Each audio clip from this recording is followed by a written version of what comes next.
నీకు ఒక కథ చెప్పే సమయం వచ్చింది.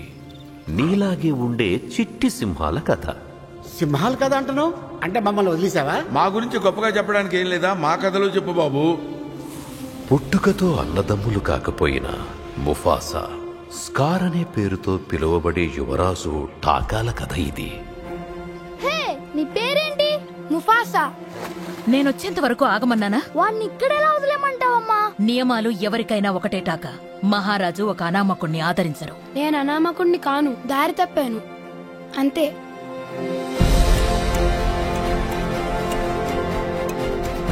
బయట వాడెప్పుడు పగవాడే దూరం పెట్టాలి. టాకానే మన కాబోయే రాజు. రాజవంశాన్ని మనం కాపాడుకోవాలి. కానీ నాన్న, నేను ముఫాసాని కాపాడాను. ఇంకొక రహస్యం చెప్పిన ముఫాసా, నేను కోరుకున్న సోదరుణ్ణే.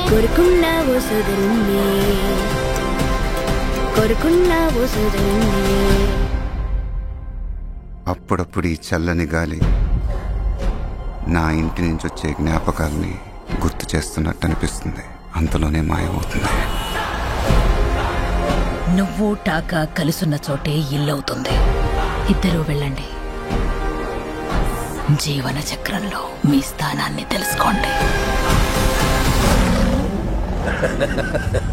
ఆ చక్రం ఇప్పుడు ముక్కలయ్యింది.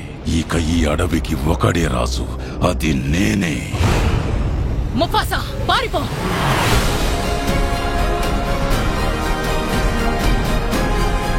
మనం ఒక్కడిగా పోరాడాలి. పోరాడితే పోతాం. మీ సావు మీరు సావక నన్నెందుకు లాక్కొచ్చారా బాబు? నేనుండగా నీకేం కాదు టాకా, భయపడకు.